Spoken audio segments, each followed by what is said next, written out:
बच्चे, उनके बूढ़े माता पिता और उनके सारे जानवरों को लेके सैनिक जो थे दावीद के पीछे हो लिए और फलिस्तियों के देश में रहने के लिए चले गए। हे भाई और बहनों, यहाँ पे हम देखते हैं कि दावीद सोचने लगा, अगर मैं यहाँ रहूंगा तो मारा जाऊंगा। हे भाई और बहनों, ये वही दावीद है जिसे परमेश्वर ने चुना था अपने काम के लिए। ये वही दावीद है जिसका सैमुएल ने अभिषेक किया था। ये वही दावीद है जो भेड़ों का चरवाहा था। ये वही दावीद है जिस दावीद का अभिषेक किया गया था राजा होने के लिए। हे भाई और बहनों, जब दावीद के जीवन में मुसीबत आई तो दावीद जो है सोचने लगा, ये वही दावीद था जिसने अकेले ने उससे 4 गुना बड़े गोलियत को मार दिया था एक ही पत्थर से। हे भाई और बहनों, दावीद के जीवन में मुसीबत कोई नवी नहीं थी।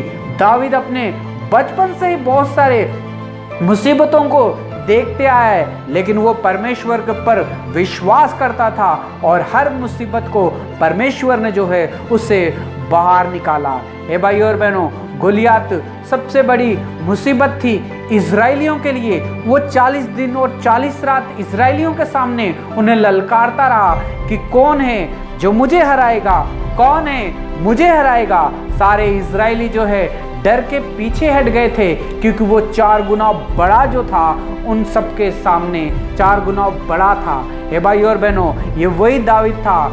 दावीद एक ही था जो परमेश्वर के ऊपर विश्वास करके उस गोलियत से कहने लगा कि मैं तुझे मारूंगा, मैं अपने परमेश्वर के नाम से तेरे सर को आज काट दूंगा। हे भाई और बहनों, दावीद ने परमेश्वर के ऊपर विश्वास किया, परमेश्वर का नाम लिया और अपने से 4 गुना बड़े गोलियत को उसने मार दिया और उसका सर काट दिया। हे भाई और बहनों, जब गोलियत दावीद के सामने था, वो दावीद से नहीं डरा था क्योंकि 4 गुना बड़ा था, लेकिन वो परमेश्वर के ऊपर विश्वास करता था। हे भाई और बहनों, ये था दावीद का विश्वास।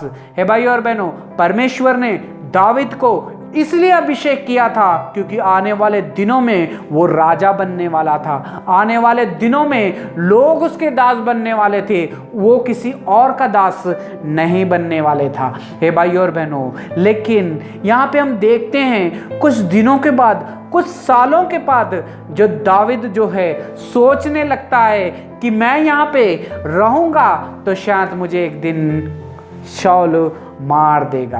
हे भाई और बहनों, जिस परमेश्वर ने दावीद का चुनाव किया, जिस परमेश्वर ने उसका अभिषेक किया, जिस परमेश्वर ने कहा कि आने वाले दिनों का राजा तू है, जब परमेश्वर प्रतिज्ञा करता है तो हमें जो है दावीद को जो है विश्वास करना चाहिए था कि मेरा परमेश्वर मेरे साथ है। लेकिन दावीद ने उस चीज को शायद वो भूल गया था और सोचने लगा कि अगर मैं यहाँ पे रहूँगा तो शायद मारा जाऊँगा। हे भाई और बहनों, आपके और मेरे जीवन में भी कभी कभी ऐसे ही मुसीबतें आती हैं। गोलियत जैसी बहुत सारी बड़ी बड़ी मुसीबतें जब आती हैं तो हम विश्वास करते हैं परमेश्वर के ऊपर, प्रार्थना करते हैं कि हमारा परमेश्वर हमें यहाँ से बाहर निकाल देगा।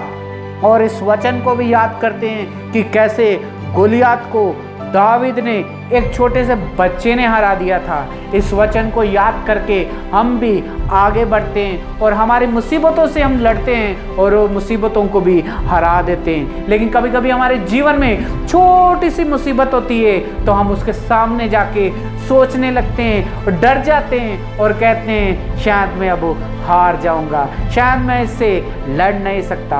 हे भाई और बहनों, इतने मुसीबतों को पार करते हुए आया दावीद, लेकिन यहाँ पे आके 27 अध्याय में आके वो सोचने लगा कि अब शाऊल मुझे ढूंढेगा और मार देगा। मैं अच्छा करता हूँ कि फलिस्तियों के देश में ही चले जाता हूँ, अपने देश को छोड़ के। वो खुद भी अपने देश में गया, दूसरे पराये देश में चले गया और वो अपने बीवी बच्चों को भी पराये देश में लेके चले गया। जो उसके साथ सैनिक जो उसके ऊपर विश्वास करते थे, 600 सैनिक, वो उन सबको भी वो पराए देश में, शत्रुओं के देश में लेके चले गया।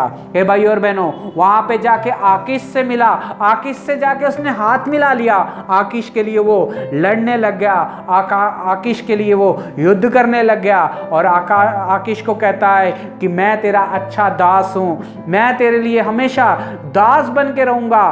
दाविद जाके आकीश को कह रहा है और आकीश खुश हो रहा है कि ये दाविद जो है मेरा दास बना है। हे भाई और बहनों, परमेश्वर ने दाविद को चुना था राजा बनने के लिए, उसका अभिषेक किया था, किसी और का दास बनने के लिए नहीं। हे भाई और बहनों, दाविद के जीवन